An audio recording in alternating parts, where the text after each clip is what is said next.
Mas eu vou editar antes, tá? Vou editar ele para ficar beleza. Bom, pessoal, beleza? Bom dia. Tudo jóia? Bom, então começando aí o terceiro bimestre, estamos, né, já na reta final aí quase do ano. Vamos agora entrar no assunto da apostila 3, termologia. Vou esperar o sinal bater. Vai ser rapidinho aqui, tá? Trouxeram a apostila de projeto de vida.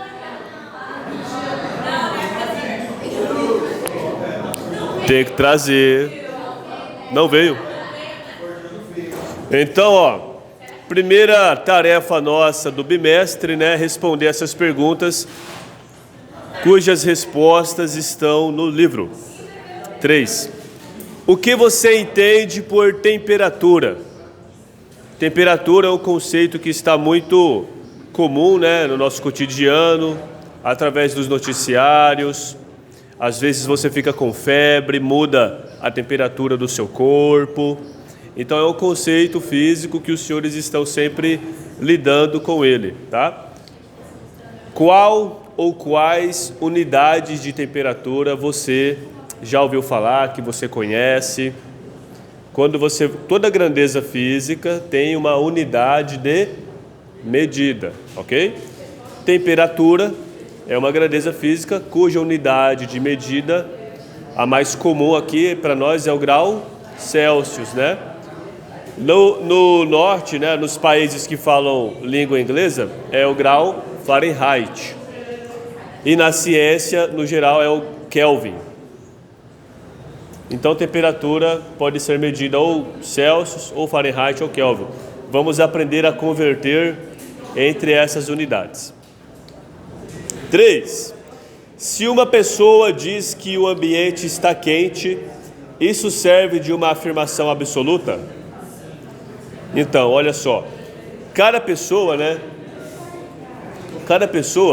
vai ter uma sensação diferente com relação a uma temperatura. Vamos supor que em uma temperatura de 17 graus, alguém esteja sentindo muito calor porque está acostumado a viver em temperaturas menores. E vamos supor que outra pessoa, um cuiabano, acostumado com 40 graus, vai sentir 17 graus muito mais do que frio. Então, confiar no tato não é uma melhor maneira de estimar aí a temperatura. Cada pessoa vai ter uma percepção diferente. O nome dessa percepção é a sensação térmica que aquela pessoa tem. Então, se cai na prova, né, temperatura pode ser sentida através do tato, que é uma excelente forma para estimar a temperatura. É verdadeiro ou falso? Falso, né? O tato, ele não pode, se a pessoa fala que está frio ou quente, é o tato dela, é a percepção dela. Você tem que ver por si próprio, né? Lógico, né? Tem coisa que é quente para todo mundo, é o fogo. Ó, 4. Ó o fio, jogo. Qual a relação entre temperatura e agitação das moléculas? Bom, todo material é feito por moléculas, não é verdade? Então, se você der um super zoom em todo o material, vai enxergar átomos e moléculas. Por exemplo, né? Ó, estou vendo aqui os átomos do meu dedo. Eles estão se mexendo. Entendeu? Tenta ver o átomo aí no meio. Tem como, né? É. Então, ó, é uma brincadeira, mas você não enxerga, né? Os átomos, eles são muito pequenos. Mas todo material é composto por átomos. Se você der um super zoom na água, irá ver lá as moléculas de H2O.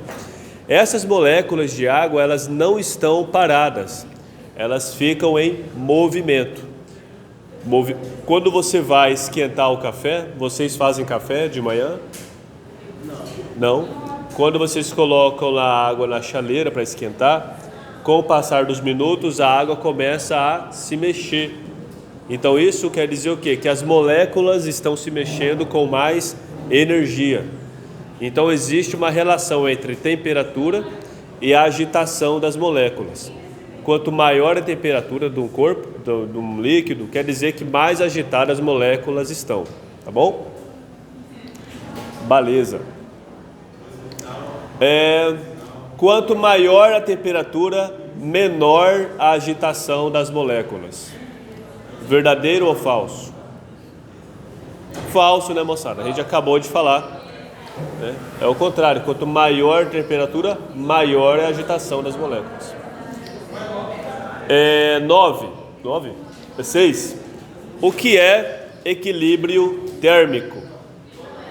Bom, vocês vão ouvir falar bastante ainda de equilíbrio térmico. Equilíbrio térmico é quando dois corpos inicialmente com temperaturas diferentes, depois eles se estabilizam a uma mesma temperatura. Então, se você tem um corpo A com 10 graus Celsius e um corpo B com 20 graus Celsius, temperaturas diferentes. Quando você colocar eles em contato, depois de um certo tempo, eles vão equalizar a temperatura. Eles vão atingir uma temperatura igual, tá? Então, vamos supor que esse aqui vai para, 17 graus e esse também para 17 graus. Então, esse aqui é o equilíbrio térmico. Os corpos atingiram o equilíbrio térmico quando estão ali na mesma temperatura. É o que acontece, por exemplo, quando você coloca uma xícara de café em cima da mesa. Inicialmente o café está quente, o ar em volta é mais frio, e aí com o passar dos minutos o café ele fica com a mesma temperatura do ambiente, ou seja, está em equilíbrio térmico com o ambiente.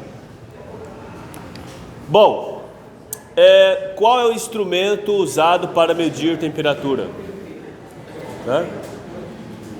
É o termômetro, tá? E aí a pergunta, né?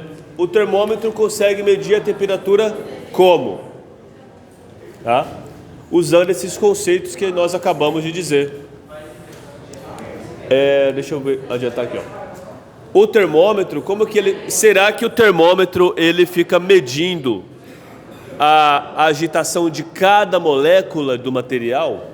Do corpo? Não tem como medir, né? Porque são muitas moléculas. Então, como que o termômetro vai funcionar? Através da dilatação térmica. Quando, então, quando o termômetro ele absorve calor, o que acontece com as moléculas do termômetro? Vão começar a se agitar. E uma vez que essas moléculas se agitam, elas ficam mais espaçadas umas das outras. Uma molécula fica mais longe da outra, porque elas estão se movimentando com mais energia. Logo, o termômetro irá se expandir. Então, a dilatação térmica é o que está por detrás do funcionamento do termômetro. E é pela dilatação térmica que você tem, por exemplo, esses espaços aqui, ó, entre um trilho e outro. Quando você tem dois trilhos, eles não podem ficar muito próximos, muito colados, né? Eles têm que ter um espacinho, por quê? Nos dias quentes, os trilhos eles se dilatam, então, e nos dias frios eles encolhem. Então, tem que ter esse espaço para ter essa mobilidade. Se não tiver o espaço, eles vão entortar e ficar igual aqui, né? Aí fica tudo torto por conta dessa dilatação térmica, por causa da variação da temperatura. Então é esse fenômeno que está por detrás do funcionamento do termômetro, tá?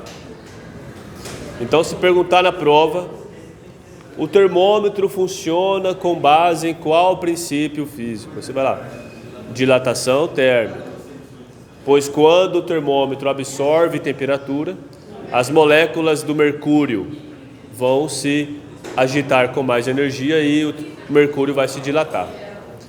Caso contrário, por exemplo, se o material estiver mais frio, né? Se o termômetro estiver mais quente, quando o termômetro for medir a temperatura do material, o calor vai sair do termômetro, fazendo com que ele encolha, né? O efeito contrário, né? Ele vai encolher porque o calor dele saiu. Tá? Vamos ver aqui o que mais nós temos. Nos fios dos postes de transmissão, sempre existe essa barriga, né, para baixo, justamente para isso também. O fio não pode ficar muito esticado, porque, vamos supor, faz frio, ele vai arrebentar, porque vai encolher, mas vai estar preso. Então, essa barriguinha aqui é para dar essa mobilidade para o fio, devido às oscilações de temperatura. Na próxima aula, né, na semana que vem, nós vamos começar com a parte matemática da coisa, né? Porque, em alguns países, vocês podem, não sei se aqui já foi para outro país ou já assistiu o filme, né? Você está andando na rua para ver a temperatura e lá tem 102 graus F. Pô, né, é muito isso daí? É pouco? Quanto que vale em Celsius essa temperatura? Então, na próxima aula, nós vamos aprender a fazer essas conversões de graus Celsius para graus Fahrenheit, tá? Então, hoje foi só a abordagem dos conceitos iniciais sobre temperatura, equilíbrio térmico, falamos do tato, como o termômetro funciona. Aí, na próxima aula, nós vamos aprofundar nessa conversão de escalas. Então, a aula está gravando. Aí eu vou disponibilizar depois para os senhores o link dela para quem quiser reassistir, tá bom? Aí pode